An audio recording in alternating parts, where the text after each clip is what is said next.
Sahabat dan saudaraku, mari menggunakan waktu mempelajari firman Tuhan hari ini.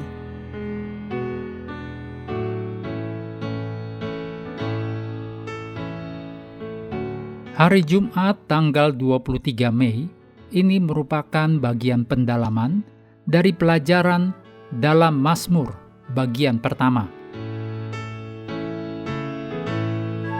Kita mulai dengan doa singkat yang didasarkan dari Wahyu 14 ayat 3. Dan tidak seorang pun yang dapat mempelajari nyanyian itu selain daripada 144.000 orang yang telah ditebus dari bumi itu. Amin.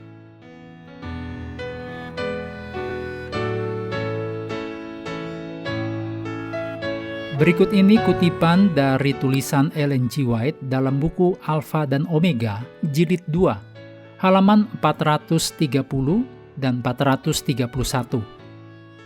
Mazmur Daud mencakup segala macam pengalaman, mulai dari dalamnya kesalahan yang disadari dan hukuman yang dijatuhkan oleh diri sendiri, sampai kepada iman yang paling agung dan hubungan yang amat luhur dengan Allah.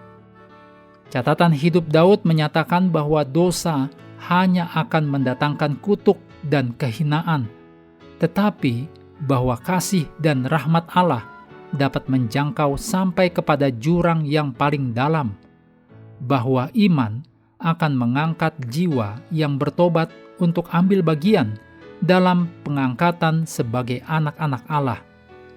Dari segala jaminan yang terkandung di dalam firman-Nya, itu merupakan salah satu kesaksian yang paling kuat akan kesetiaan, keadilan, dan perjanjian rahmat Allah.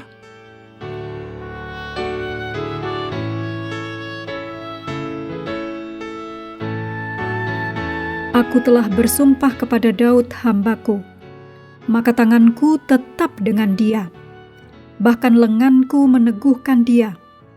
Kesetiaanku dan kasihku menyertai dia, dan oleh karena namaku tanduknya akan meninggi. Aku akan membuat tangannya menguasai laut, dan tangan kanannya menguasai sungai-sungai. Dan ia pun akan berseru kepadaku, Bapakku engkau, Allahku dan gunung batu keselamatanku. Aku pun juga akan mengangkat dia menjadi anak sulung, menjadi yang maha tinggi di antara raja-raja bumi. Aku akan memelihara kasih setiaku bagi dia untuk selama-lamanya, dan perjanjianku teguh bagi dia. Mazmur 89 ayat 4-29.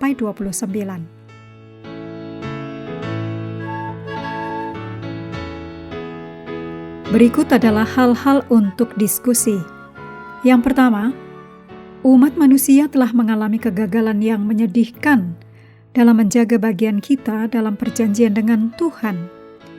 Daud, manusia yang berkenan di hati Tuhan, meskipun ada beberapa kesalahan besar, masih digunakan dengan berkuasa untuk mengomunikasikan syarat-syarat keselamatan kepada kita.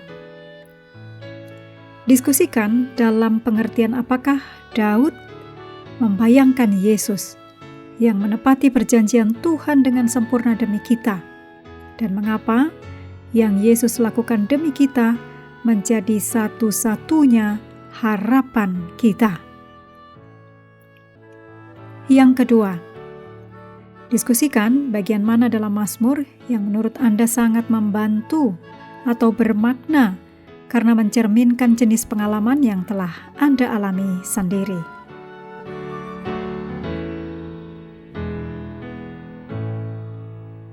Yang ketiga, mengapa Mazmur sering merujuk ke bait suci? Apakah yang dapat kita pelajari dari kasih Daud terhadap bait suci? Diskusikan bahwa ini dapat membantu kita menghargai apa yang kita miliki di dalam Yesus sebagai imam besar surgawi kita, yang juga duduk di sebelah kanan Allah, yang malah menjadi pembela bagi kita. Ditulis dalam Roma 8 ayat 34. Kita, bahkan sebagai orang yang ditebus, membutuhkan pengantaraan Kristus di surga.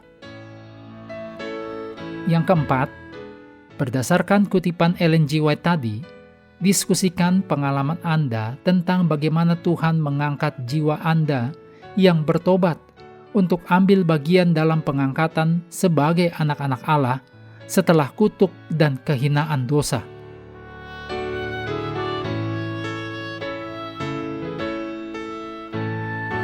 Mengakhiri pelajaran hari ini, mari kembali ke ayat inti.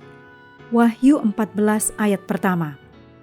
Dan aku melihat, sesungguhnya anak domba berdiri di Bukit Sion, dan bersama-sama dengan dia 144.000 orang, dan di dahi mereka tertulis namanya dan nama Bapanya. Sahabat juga perlu melengkapi waktu untuk bersekutu dengan Tuhan setiap hari. Dengan bacaan Alkitab sedunia, percayalah kepada nabi-nabinya yang melanjutkan dari Kejadian pasal 37. Tuhan memberkati kita semua.